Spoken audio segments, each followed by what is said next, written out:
Have you ever wondered what a person is able to do when it reaches the limit of suffering? When do all doors close and the heart burns in unbearable pain? The story I am going to tell today is not just about revenge. It is about a woman who carried the weight of the world on the back and decided that she would not bear even another day under the yoke of her oppressors. The case I dug up from Alabama's forgotten files left me sleepless for nights. The yellowish documents, the trembling letters, the official reports. Everything revealed a truth that many wanted to erase. A truth about Dinah, a slave who dominated the art of silence to perform the boldest retaliation already seen on a cotton farm. What you will hear here may never have been told this way. I discovered details that history books never mentioned, secrets that remained buried by generations. This story will mess with your certainties about justice, about human limits, how far someone can go when everything is taken from it. If you are interested in these stories that have been in the shadows, which show us obscure sides of our formation as a society, take the opportunity to subscribe to the channel Agora. And get ready, because what happened at dawn of 1837 in Alabama will change your vision of resistance forever. The wind whispers between the ruins of the old Whitmore plantation, where an imposing two-story White House once rose. Today there are only foundations covered by vines and stones made by time. The air still seems loaded, as if these lands kept too heavy memories to be forgotten. With each step, the ground ranged under the feet, as if protested against the presence of visitors. Nearby, an old twisted oak, silent witness, lifts lonely in the field. Its deep roots have suggested blood from this land, and its branches, say the places, never completely flourished since that night. It was here, in this piece of land of Lowndes County, Alabama, that justice folded before power, and where a woman decided to straighten the scale with her own hands. The stories transmitted in whispers in the black communities of the region say that no one should ever belittle those who were forced to master the art of patience. For revenge, when it comes from the hands of the truly oppressed, is not just an act, it is a verdict. Among the wreckage, a small faded sign, placed decades later, only indicates Property Whitmore, 1798-1837. Nothing about the 4 bodies found in the mansion. Nothing about the woman who, in a single night, redefined the meaning of resistance in these cotton fields. If you want to follow more cases like this, which move with all society and reveal hidden truths, subscribe to the channel so as not to lose any investigation. Whitmore Farm stretched over 300 acres of fertile lands. From the top of the hill where the main house raised, Thomas Whitmore, the patriarch, contemplated his white cotton empire, splashing the fields like snow under the merciless sun of Alabama. The mansion, with its large Greek columns and balconies, contrasted cruelly with the 40 cabins of the enslaved. Low, raw wood structures, aligned in 5 accurate rows, less than 500 meters from the stables, but conveniently hidden behind a small woods so as not to disturb the family's view. The Whitmore routine started long before the sun. At 4 in the morning, the foreman bell played, drawing men, women, and children from the brief rest. After a hurry, meal, usually cornmeal and a piece of bacon when the harvest was doing well, the bodies already exhausted dragged into the fields. The cotton was king, but it was also tyrant. His fibers cut his fingers, and the sun caused bubbles in the curved back. The main foreman, James Riker, always carried 3 instruments: a pocket watch to control time, a notebook to write down the names of the laziness, and a 9-pointed whip with small metal pieces at the extremities. Inside the big house, the air had another weight. Polished wood floors reflected the light that entered the tall windows. Furniture imported from Europe occupied the halls where the family performed their soiree. On the 2nd floor, 4 large rooms belonged to the children of Thomas: Edward, the 27-year-old firstborn, who learned his father's business; the 24-year-old twins, Robert and Richard, known for their bets on Richmond and their inventive cruelty; and 19-year-old Mary Elizabeth, a newly reported college from a girl in Virginia. At night, while the family had dinner under the glow of silver chandeliers, the sounds of the cabins were different. Moans of pain, whispered prayers, the muffled cry of hungry children, and occasionally very soft so that no one in the big house could hear. Songs that spoke of RIOS, freedom, and a future where chains would be broken. And there was always fear, palpable as the moisture that climbed from the next river, that the night would not only bring darkness, but also the figure of one of the young Whitmore, walking drunk between the cabins, choosing a door to open. As the autumn approached, the clouds began to accumulate lower on the horizon, as dark omen than it would happen in that seemingly prosperous plantation. Dinah was not a common slave in the Whitmore lands. At 32, his dark skin contrasted with amber, colored eyes that seemed to see beyond appearances. His hands, although marked by ancient scars, moved with surprising precision. In the cruel hierarchy of the plantation, he occupied a peculiar position. He worked mainly in the great house as Mrs. Whitmore's personal created, but her true value was in the medicinal knowledge she had brought from West Africa when she had been captured at age 14.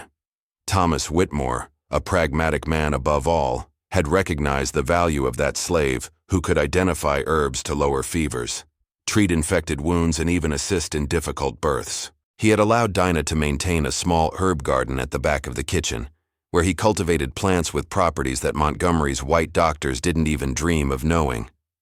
This concession did not come with kindness, but of calculation. A healed slave increased the value of all his human property. Dinah moved between two worlds. During the day, it moved silent through the corridors of Casa Grande, serving tea in English porcelain, pacing the flowers in the crystal vases, listening to conversations that should not hear. At night, in the cabins, his hands relieved pain, his teas soothed coughs, his eyes watched everything. He knew every whip mark on the back of his brothers, every captive, born child, every secret whispered in the darkness. "Dinah has blessed hands," the other slave said, observing how children who barely breathe recovered their breath after their care. "Dinah knows how to hear what the plants say," they commented, when she returned from the woods with exactly the grass needed for a certain evil. What they didn't say aloud, but they knew in their eyes exchanged, was that Dinah kept another knowledge, knew which plants healed and which they killed.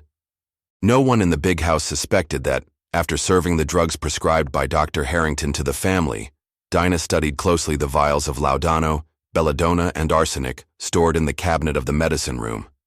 Or that, when sent to deliver messages to neighboring plantations, it memorized each crossroads, every secondary track, each point where the river became narrower. Leave in the comments. Never give up the truth if you believe justice must reach all the oppressed. The first sign of what was to come happened on a Tuesday in March. Richard Whitmore, drunk after an afternoon in Montgomery's taverns, ordered a young 16-year-old slave to be assaulted for allegedly looking at Mary Elizabeth during dinner. 20 whip, told aloud, while the others were forced to watch.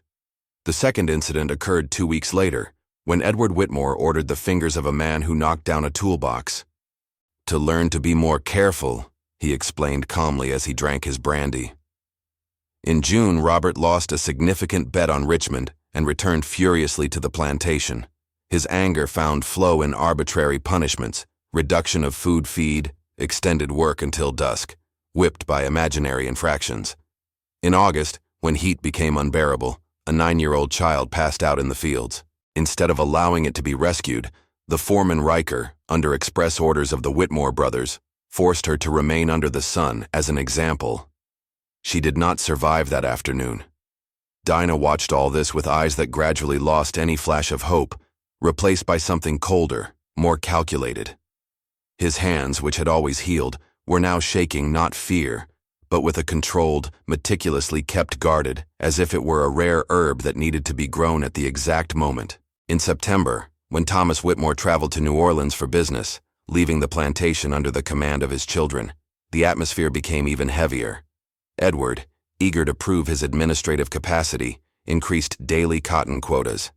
The twins, without their father's moderating supervision, turned the punishments into cruel shows. Mary Elizabeth, although not directly participating, watched everything with indifference studied, more concerned with preparations for her future marriage to the son of a neighboring planter. At night, Dinah began to notice something different in herself. While dealing with wounds, and nothing he heard the laments, his fingers no longer shaved, his eyes no longer spilled tears. Within it, Something was changing, like a potion that slowly boils until it completely changed its nature. The flame that would set fire to everything was on a Wednesday. Martha, a 14th-year-old girl Dinah had raised since she was a baby, was called to Casa Grande to serve during a dinner with important guests. When he didn't return at night, Dinah knew. When she found her the next morning, hidden between the garden shrubs, with the torn dress and finger marks on her neck, she didn't have to ask. He recognized in his empty eyes the same look that has seen so many times over the years in so many other women. That night, as he cleaned Martha's injuries with a damp cloth, Dinah sang an old song from his homeland. His tears finally fell, but they were different. They were not tears of despair, but of a sealed decision. At the end of the bandage, he kissed the girl's forehead and made a silent promise, such a deep oath that it seemed recorded not in words, but in the very blood that ran in her veins. The Whitmore house was not only inhabited by the main family. The patriarch Thomas maintained a paradoxical authority, rigid in business, occasionally merciful when he was in, always calculating the value of each decision. His children, however, represented the true horror of that system. Edward, the firstborn, hid his cruelty under a layer of sophistication. He did not dirty his own hands, but created surveillance and punishment systems that kept all constantly terror. He was the one who introduced the use of the box, such a small confinement space that the punished could not stand up or completely, forced to remain in a contorted position for days. The twins Robert and Richard worked as a single evil entity. Robert stood out for his calculating coldness. His specialty was psychological torture, separating families, creating rivalries, promising manumission that would never give. Richard, on the other hand, was pure explosive violence. His pleasure came from witnessing physical suffering, often personally participating in punishments. It was known for using the whip cable, not just the strips, breaking bones with scary accuracy. Mary Elizabeth, apparently delicate in her silk dresses, revealed her true nature in small everyday acts. It required the most beautiful slaves to be disfigured with hot iron marks on their face. Ordered children to be separated from mothers for minimal infractions. His cruelty was refined, subtle as the poison in a crystal bowl. Above this horror mosaic hovered the foreman Riker. A former dismissed military man had found in the Whitmore planting the perfect place to exercise his distorted authority. He knew every enslaved by his name, memorized his weaknesses, knew exactly how much each body would hold before fainting or dying. His greatest pride was never having lost a slave during a punishment. I stop exactly at the right point. He was boast of dinners at Casa Grande. The event that served as the final catalyst took place on Sunday morning. Old Isaiah, respected by the other enslaved as guardian of the old stories and songs, was caught teaching a child to read. Edward immediately ordered a public lesson. In the center of the yard, while all were forced to watch after Sunday service, the Whitmore brothers turned the punishment into entertainment. First, they burned the small book of Psalms that Isaiah had hidden for years. Then, meticulously, Riker applied 30 whip, pausing between each to prolong the show. Finally, as educational touch in Robert's words, they cut the old man's tongue so that never spread dangerous ideas. Dinah was present, holding Martha and other children who cried. His eyes met Isaiah's for that terrible moment. In the gained look, a silent communication occurred. He, accepting his destiny. She, surpassing a point without return. At that moment, as the blood of the old spotted the earth, the transformation within Dinah was completed. The healer who saved lives now understood, with crystalline clarity, that some wounds could only be healed by cutting the source of the infection. It was tradition in the Whitmore plantation to hold a large autumn ball. Farmers from all over the county, and even Montgomery, attended with their families in an ostensive exhibition of wealth and power. That year, 1837, preparations began in advance, as the event would also be the formal announcement of Mary Elizabeth's engagement. 2 weeks of the ball, what all slaves feared, the pre-event inspection. Edward with his record book, and Richard with his whip always hand, they traveled the huts by selecting who would be visible during the party and who would be hidden. The presentables would have the doubtful privilege of serving guests, wearing clean uniforms and appearing happiness. The others would be locked in the most distant huts, not to offend the sight of the delicate ladies, in the words of Mary Elizabeth. Dinah, of course, was among the chosen to serve in the big house, but in that inspection, something unusual happened.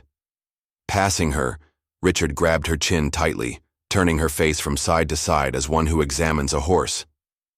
"This one has strange eyes," he said with his brother. "It seems that you are always judging."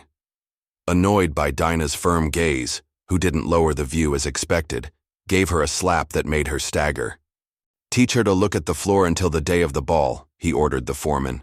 "I don't want these eyes scaring our visits." Public humiliation continued.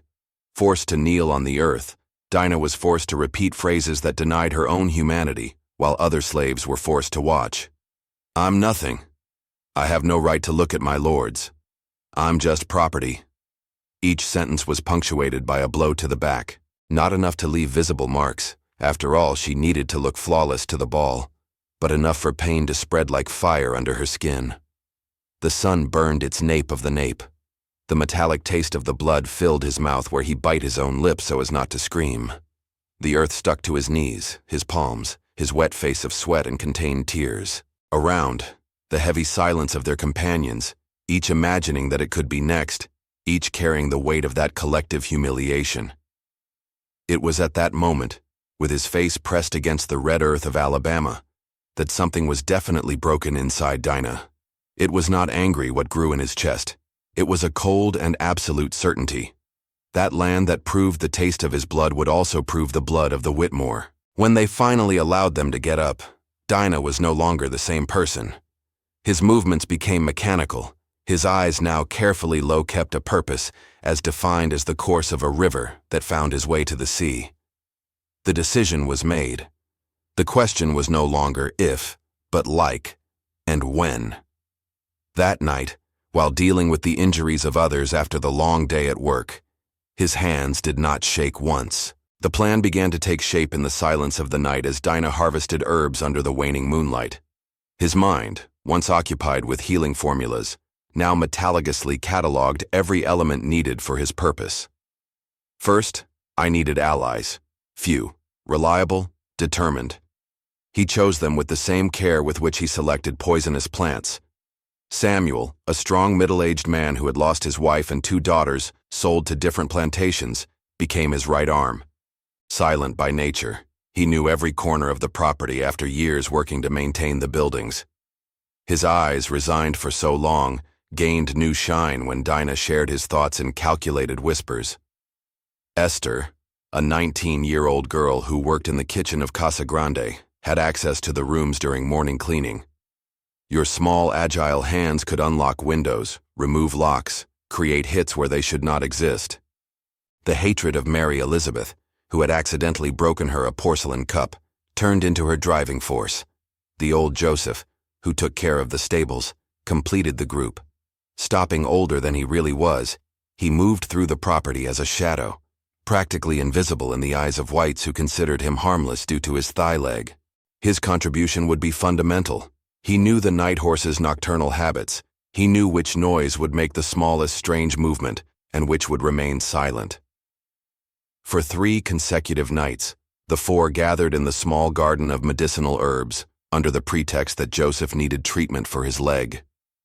There, protected by the shadows and respect that the other slaves had Dinah's healing space, they designed maps on the damp land. Esther confirmed the exact location of the rooms. Edward occupied the first room to the right of the main staircase. The twins slept in adjoining rooms on the east side of the house, with a gateway between them that was usually open. Mary Elizabeth had the farther fourth in the southwest corner, with 2 large windows that gave to the side gardens. Samuel identified the blind points of the property, the moments when surveillance diminished, the routes they could use without being seen. Joseph assured that he could distract Dog's Guard with food scraps mixed with a sleepy herb that Dinah would prepare. The plan was simply baptized as the Harvest, an innocent name if they were heard, but meaningful to the 4. Just as cotton was harvested at the exact moment of maturation, the life of the Whitmore would also be reapted when they were more vulnerable. The date chosen was not by chance, the night of the Great Fall Ball, when the house would be full of visitors during the first part of the night, creating confusion and movement that would help disguise their preparations. Most importantly, After the party, tiredness and excess drink would guarantee a deep sleep for the targets. Each day, discreetly, the necessary instruments were gathered and hidden. 4 resistant hemp strings, treated with wax to slide without noise. Small cotton pillows soaked in a mixture of herbs to silence shouts. A concentrated belly dye bottle to be added to the drinks of the night guards. While the rest of the plantation counted the days for the ball with apprehension, as such events always meant extra work and punishments for minimal failures, the forecaster were for another reason.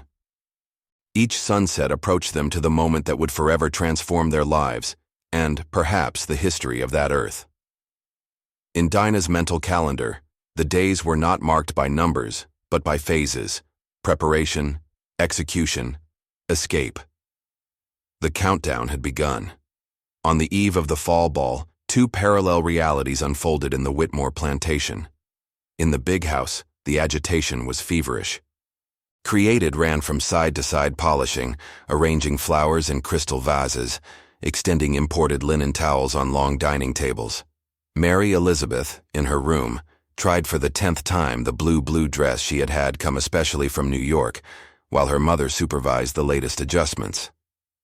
In the office, Edward reviewed the plantation accounts, preparing for the inevitable conversations about businesses that would occur between men after dinner, between brandy and cigars.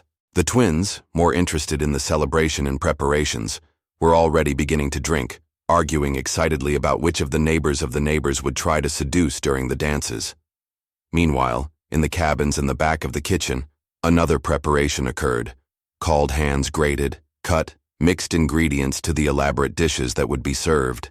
Exhausted bodies moved at a rapid pace, under constant threats of punishment if something was not perfect.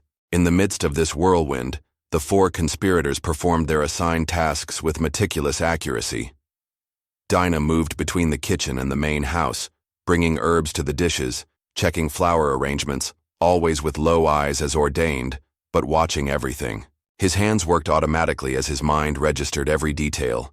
The special brand of brandy that would be served only to family men after the guests left. The new set of keys that the butler carried after recent exchange of locks. The little step loose on the back stairs that could report his presence if stepped on incorrectly. Esther, cleaning the rooms last time, confirmed that the windows of Mary Elizabeth's room had been left slightly open to refresh the atmosphere when she returned from the party. Discreetly, he adjusted the locks of the twins' bedroom doors so that they would not close completely, appearing to be safe when they would actually give in to a determined push. Samuel, in charge of carrying barrels of beverage from the basement to the salon, mentally mapped the positions that the guards would occupy at night. He noticed that 2 of them were already beginning to prove the rum when they believed no one watched. They would be even more susceptible to the mixture that Dinah had prepared. Joseph, in the stables, separated the best horses for guests while hiding small packages under the straw in a distant corner. Simple clothes that would not draw attention, a canteen with water, hard bread that would last days if necessary. His eyes constantly turned to the sky, evaluating the clouds that formed on the horizon. The moon would be covered that night, a favorable omen. At dusk, the 2 realities began to converge. Elegant carriages climbed the long road that led to the mansion. Lampion lights and candles were lit throughout the property, creating a gold show on the night that was beginning to fall. The sound of the tuning violins mingled with the orders shouted in the kitchen. When the property bell rang 7 times, announcing the official arrival of the first guests, Dinah and Samuel exchanged a very brief look as they crossed the corridor of the back. In that silent moment, they confirmed what they already knew. There was no return. The plan was moving like a perfectly adjusted watch. The orchestra song contrasted cruelly with the noise of the dishes being rushed in the kitchen. The laughter of the guests in the main hall sounded dissonant with the tense whispers among the servants. And while French champagne was served in delicate bowls, Dinah discreetly mixed herbs in a small bowl, preparing for the moment when the last guest left and the real night began. The combined signal came shortly after midnight. 3 soft knocks on the back door of the kitchen indicated that Joseph was in position. The last guests had broken, taking with them the music and the artificial laughs. The Whitmore family, exhausted and drunk by the successful celebration, had retreated to his quarters. The big, once vibrant house, now resting in silence except for the occasional crab of tablets settling and the distant snoring of Dinah's special tea guards to help them remain alert during the long night. The first phase started precisely at 1 in the morning. Samuel, moving as a shadow, discreetly disabled the alarm bell in the guard's accommodation. Esther, who had remained in the house under the pretext of finishing cleaning, unlocked the back door and signaled that the way was free. Joseph was waiting with the horses prepared in a distant clearing, ready for the escape. Dinah entered the barefoot house, carrying a small leather bag that contained the prepared strings and the pillows soaked in soporiferous herbs. His breathing, controlled by years of practice collecting herbs in the dark, could barely be heard.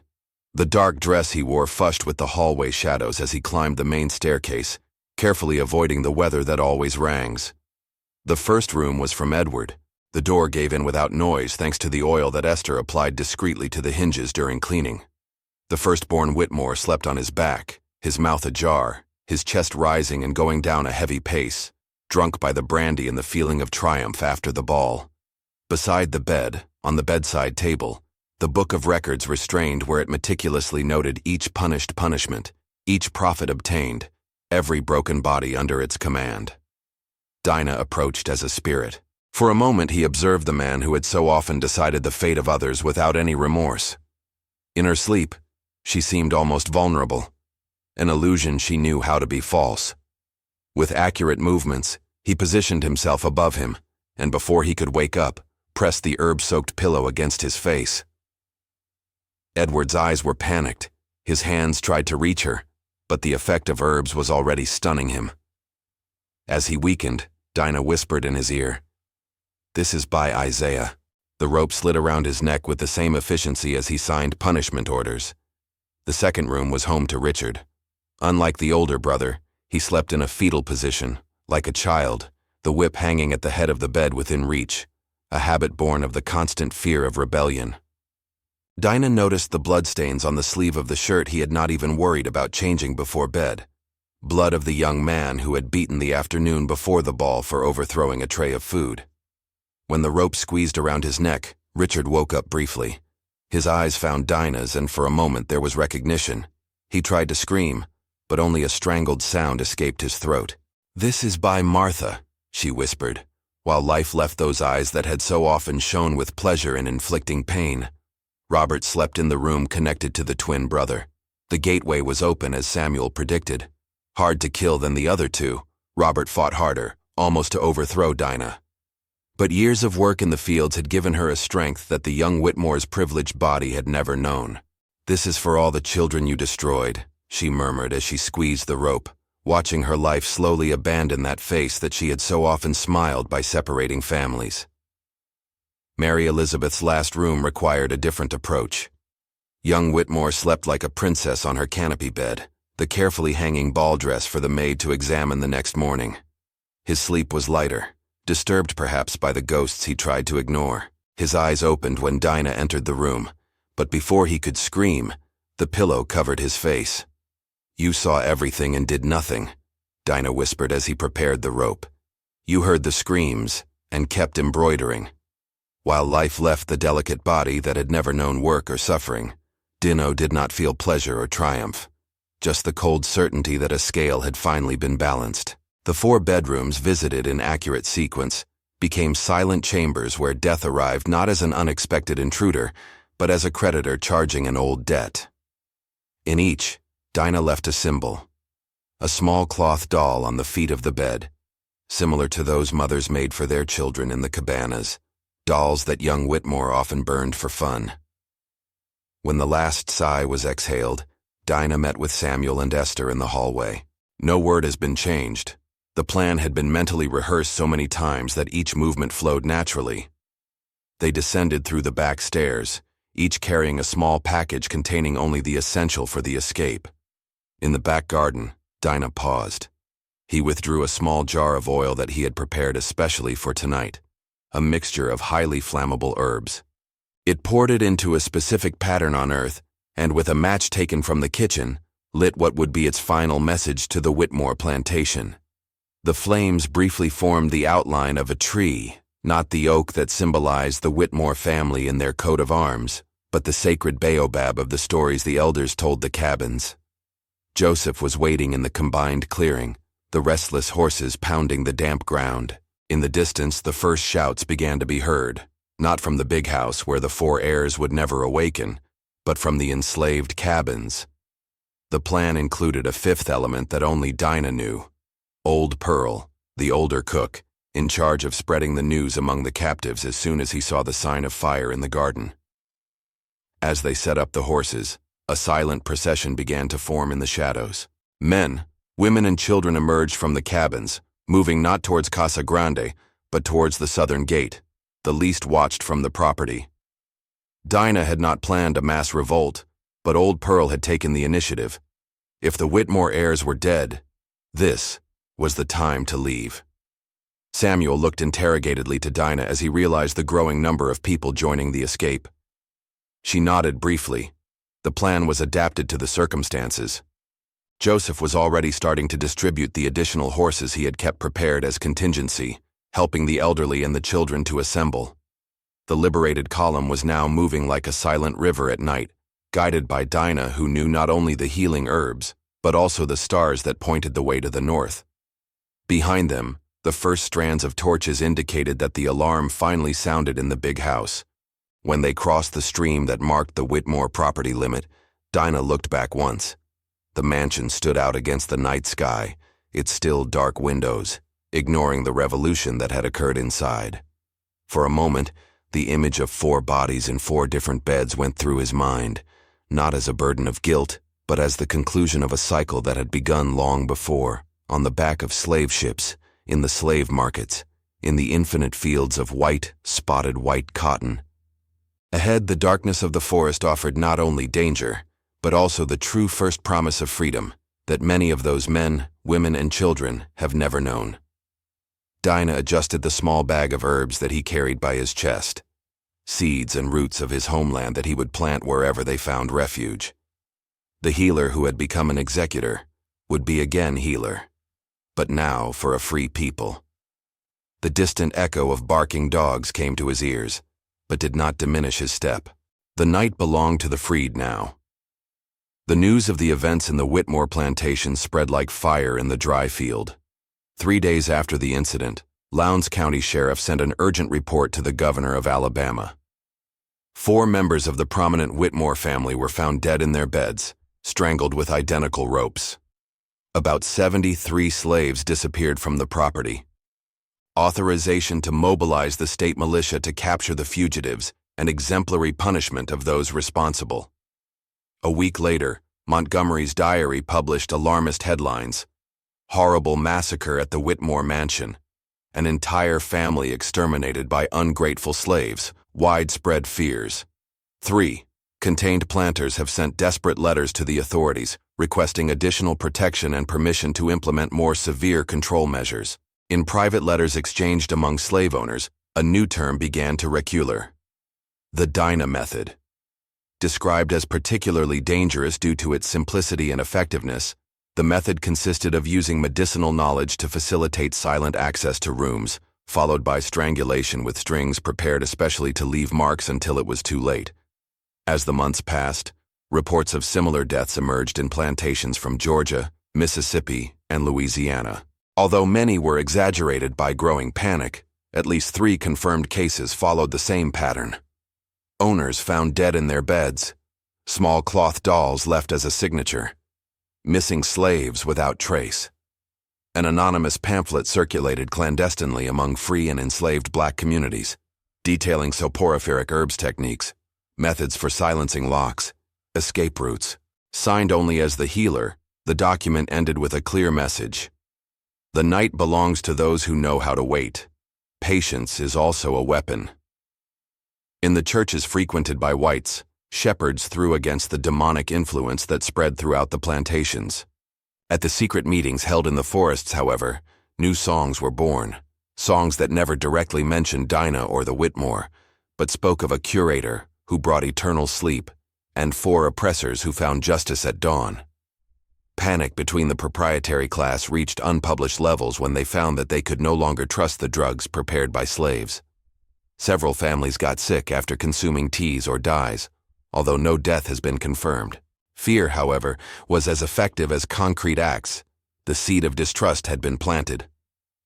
In confidential reports sent to Washington, Alabama officials described the phenomenon as a form of previously unknown resistance based not on direct confrontation or simple escape, but on methodical exploration of African ancestral knowledge to eliminate oppressors and inspire mass escapes.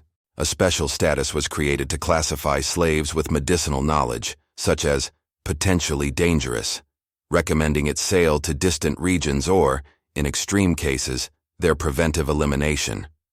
Meanwhile, in hidden maroons in the swamps of the Alabama and Georgia border, new refugees came with stories about the woman who knew death and how her example had forever turned the balance of terror into southern plantations. Alabama authorities did not take time to organize the largest fighter to fugitive slaves ever seen in the region. The governor authorized the formation of a special force, combining local militias, professional slave hunters, and army detachments. The reward for Dinah's capture was established in $1,000, a fortune for the time, with lower values offered by other fugitives. The chase lasted months. The group led by Dinah, Samuel, Esther, and Joseph divided into smaller cells, following different routes to confuse the persecutors. They used techniques learned with natives to camouflage tracks, walking on stones, crossing streams, using herbs to mask the smell that sniffer dogs would follow. The first to fall was Joseph. Separated from the main group during the crossing of a river that had risen unexpectedly, it was captured by a patrol on the north bank. Even under torture, he refused to reveal the whereabouts of his companions. Its public execution in Montgomery was announced as a necessary example. Witnesses reported that, until the last moment, Joseph remained in absolute silence, looking at his executors, but to the north horizon, where he believed his companions would find freedom. Esther was next. Having voluntarily separated to create a distraction that would allow the escape of a group of children, he was surrounded by slave hunters near Tuscaloosa. He fought fiercely, hurting 2 men before being dominated. Sentenced by participation in the massacre Whitmore, he faced his destination with the same determination he had demonstrated on the night of the escape. His last words, recorded by a pastor who tried to obtain his confession, were simply, "I saw the son born like a free person." Samuel and Dinah, along with approximately 30 fugitives who remained with them, managed to reach the Creek indigenous territories, where they found temporary shelter. The alliance was fragile. The Creek, themselves pressured by the advancement of whites, could not offer permanent protection without risking devastating reprisals. The final siege occurred in the winter of 1838, when information provided by a hunter who had spotted camp smoke led the authorities to a remote forest area near the 10-border that, surrounded on all sides, with limited and exhausted supplies by constant escape, Samuel and Dinah made the decision to allow youngest to try to escape during the night, while they would create a distraction. The following confrontation entered the official history as the Battle of Harper's Creek, though battle had little, being more precisely after symbolic resistance. Samuel fell first, hit by multiple shots as he advanced alone against the militia line, buying precious time for others to run away. Dinah, captured alive after his hiding place was revealed by sniffer dogs, maintained the absolute silence that had become his mark. Neither supplications, threats, or torture have pulled a single word over the other fugitives or confirmation of their role in the death of the Whitmore. Official accounts describe their behavior as of supernatural indifference, as if they were beyond the reach of any earthly punishment. Its public execution was announced as a must-see show. 5 pocket planters traveled with their families to watch. In the eventual eagerly erected in the central square of Montgomery, Dinah finally broke his silence. The versions of their last words vary according to the sources, but the most consistently reported was, "You can hang me, but you can't hang the wind. What I planted will continue to grow long after I get." Dinah's body remained exposed for 3 days as a warning. On the 3rd day, mysteriously disappeared during a night storm. The authorities accused abolitionists or sympathizing slaves, but never found those responsible or the remains. So it is over, officially, the Alabama Dinah saga. But its end marked only the beginning of another story. In the following years, Dinah's name gradually became a historical fax into a living legend. In the southern black communities, stories about the healer who became avenging were transmitted in whispers, in coded songs, in tales around bonfires. With each narration, the details transformed, acquiring mythical dimensions that transcended the woman of flesh and bone. Some reports claimed that Dinah had not died in the gallows, which at the last moment had turned into crow and had flying away from the inonstial eyes of the crowd. Others insisted that their body had been recovered by secret allies and buried according to ancient rituals that would ensure their return in times of greater need. More elaborate stories suggested that she was still alive, moving between disguised plantations as an harmless old spreading knowledge and preparing new insurrections. In contrast to these popular reports, historians and white journalists of the time described Dinah as a manifestation of the African savagery and proof of the need for more rigid control over the enslaved population. An 1840 article in Charleston Mercury warned, "Black Dinah's case demonstrates the danger of allowing slaves to get knowledge that exceed their natural condition. His herb skill, which should only serve the benefit of their masters, has become a weapon against civilization." Modern academics discuss the extent of the real impact of the Dinah method on the history of slave resistance in the South American. Some argue that documents prove at least 12 cases of owners' deaths between 1837 and 1842 that followed a similar standard. Others maintain that the true legacy was less in concrete acts and more in the psychological effect, the fear that was installed between families of planters, forcing them to live in constant apprehension, distrusting the same domestic slaves who previously considered completely submissive. While the academic debate continues, popular memory preserved Dinah very differently. In small rural communities of Alabama, Mississippi, and Georgia, objects related to their history are treated with almost religious reverence.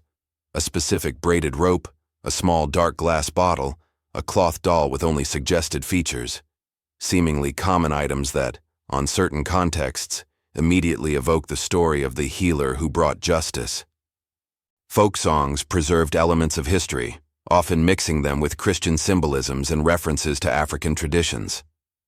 One of the best known, The Healer's Rope, contains enigmatic verses on 4 bedrooms visited under the dark moon, and herbs that open the way to the land of freedom.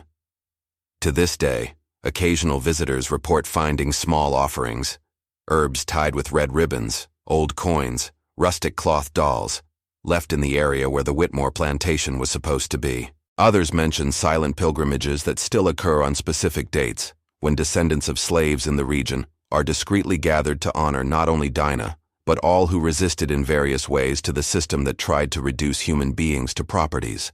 An independent researcher who documented these contemporary practices noted, "What makes Dinah's story so powerful is not only the act of revenge itself, but the symbolism of someone who used the own knowledge that should serve oppression to dismantle it. It represents the perfect inversion of power, the slave who dominated healing arts and who, when forced to the limit, applied this knowledge to eliminate those who considered themselves untouchable. The old road that led to the Whitmore plantation today is just an almost invisible trail among trees that complained the territory. Nothing remains of the mansion or the huts. Only the old oak remains, twisted and imposing, a silent witness to a story that continues to echo over time. Under their shadow, local residents say, medicinal flowers grow more lush than anywhere else, especially those known for their healing and lethal properties. On stormy days when the wind blows strong from the southern, some swear hear voices singing softly between the oak branches, not sorry for suffering, but hymns of freedom. And if you look closely at the horizon as the sun may be placed, perhaps it can see a woman's silhouette with herbs, watching all that true justice as certain plants may take a long time to sprout. But once rooted, she can never be completely eradicated. If you watched so far, it is because you care about these stories that marked our country forever. Leave a comment saying, "I watched here," so that I can meet you and know who really cares about the search for historical truth. Like this video if Dinah's story touched your heart. Share so that Dinah's memory is never forgotten.